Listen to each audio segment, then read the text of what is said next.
Last व्हिडिओमध्ये आपण torque acting on the coil in a uniform magnetic field बघितलं होतं. काय एक्सप्रेशन मला मिळालं होतं?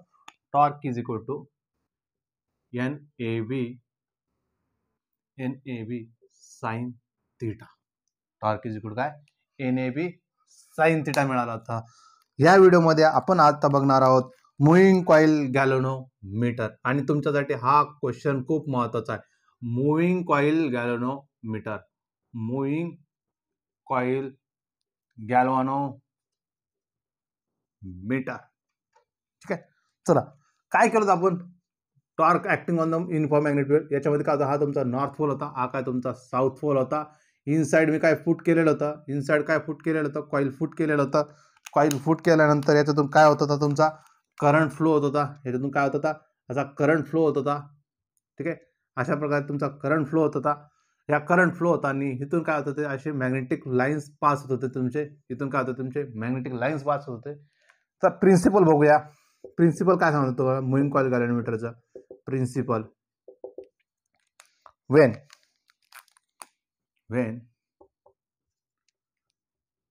current passing through the coil,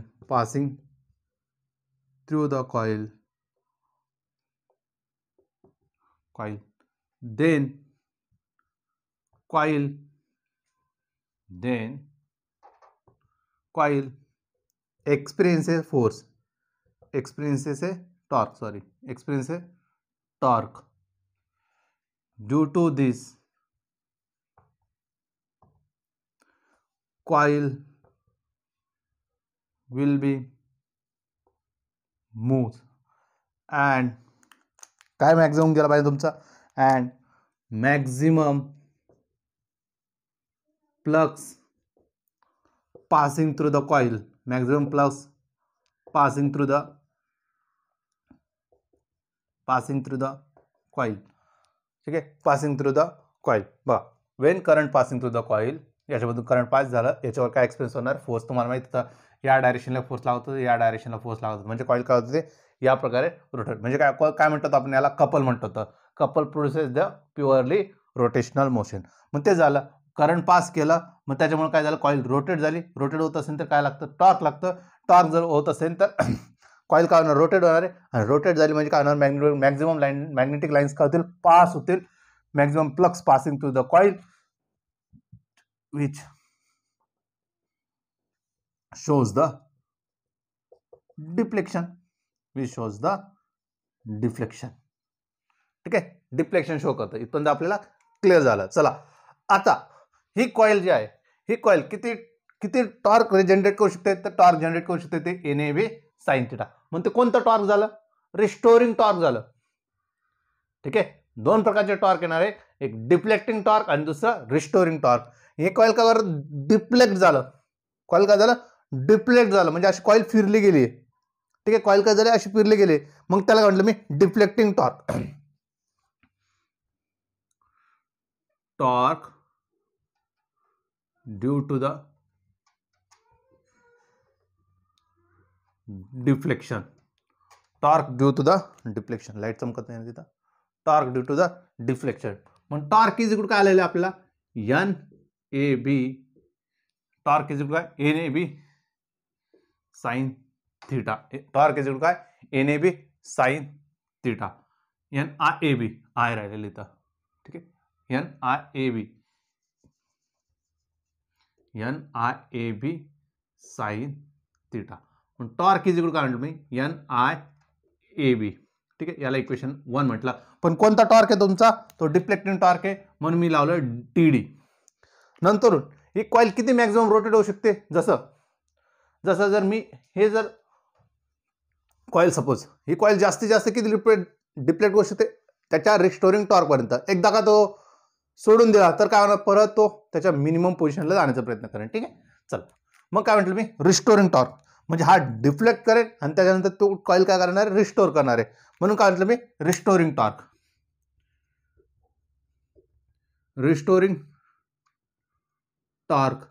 torque काय आलाय? Tau R.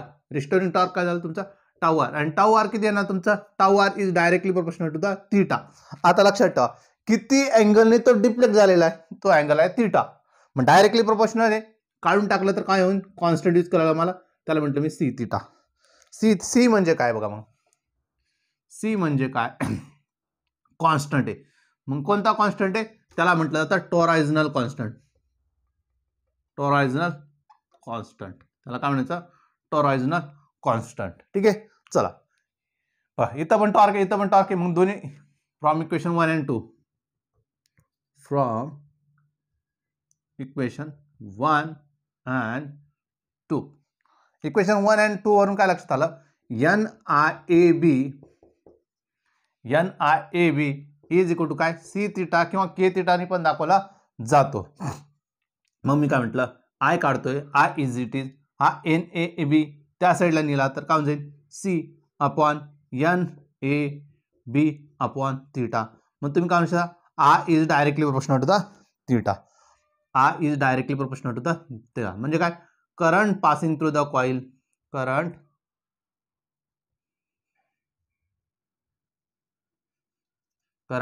passing through the coil is directly proportional to the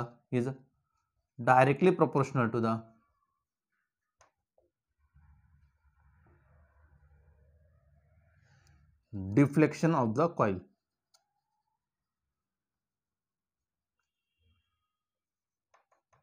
दिसतंय सगळं, डिफ्लेक्शन ऑफ द कॉइल. एकदम सिंपल एक्सप्रेशन होतं, directly proportional to the deflection of the coil. कालचा थोडासा part दिसत नाही, तो डिफ्लेक्शन ऑफ द कॉइल आहे. ठीक आहे, एकदम सिंपल डेरिवेशन होता. काय केलं, दुसरा एक तर फॉर्म्युला तुम्हाला माहिती आहे. इथं मी जर विचारलं तुम्हाला, सी म्हणजे काय, कॉन्स्टंट. इथं नंबर ऑफ टर्न्स पण काय आपण करणार, constant. Area of the coil पण कॉन्स्टंट, मॅग्नेटिक फील्ड पण कॉन्स्टंट होतो, म्हणून हे सगळे कॉन्स्टंट झाले. मग इथं आपण लिहू शकतो, काय लिहू शकतो आपण, when C by NAB is equal to काय, कॉन्स्टंट. ठीक आहे, directly proportional to the angle of deflection, angle of deflection. ठीक आहे, ह्या व्हिडिओमध्ये इथंच थांबूया. मोस्ट टाइम पे दोनच टॉर्कची डेफिनेशनची गरज होती, एक तर तुमचा डिफ्लेक्टिंग टॉर्क आणि दुसरा restoring torque. Restoring torque simple होता, त्याचा प्रिन्सिपल सांगणं गरजेचं आहे. काय केलंय, कॉईल घेतली गेली आहे, त्याचा एरिया काय आहे, north pole to south pole तुमचं मॅग्नेटिक फ्लक्स फ्लो होत आहेत, हे मेन्शन करणं गरजेचं आहे. कन्स्ट्रक्शनमध्ये तुम्ही त्या गोष्ट सांगणं गरजेचं आहे. त्याच्यामध्ये आपण यूज करतो copper wire for a winding purpose. त्याच्यामधून जे काही वायर आहे ते कॉपरचे, त्याच्यावरचे जे नंबर ऑफ टर्न्स जे घेतले ते घेतले आपण ॲल्युमिनियमचं. ॲल्युमिनियम का, कारण तो मॅग्नेटिक लाईन्सला काय करतो, अपोज करत असतो. त्याच्या इन बिटवीन, कॉपरच्या कॉइलच्या इन बिटवीन आपण पुट करतो सॉफ्ट आयर्न कोर. का बरं सॉफ्ट आयर्न कोर, कारण तो जास्तीत जास्त मॅग्नेटिक फ्लक्स पास करू शकतो, म्हणून सॉफ्ट आयर्न कोर घेतो. हे मेन्शन करणं पण गरजेचं आहे. आणि त्याच्यानंतर हे डेरिवेशन सांगणं गरजेचं आहे. असं समजत नका जाऊ की डेरिवेशनमध्ये फक्त आपल्याला न्यूमेरिकल मॅथमॅटिकली कॅल्क्युलेशन करून द्यायचे असतात. त्याच्यामध्ये तुम्हाला प्रिन्सिपल लिहिणं गरजेचं आहे, कन्स्ट्रक्शन लिहिणं गरजेचं आहे. ठीक आहे, या व्हिडिओमध्ये आपण इथंच थांबूया. नेक्स्ट व्हिडिओमध्ये नेक्स्ट टॉपिकवर डिस्कशन करू.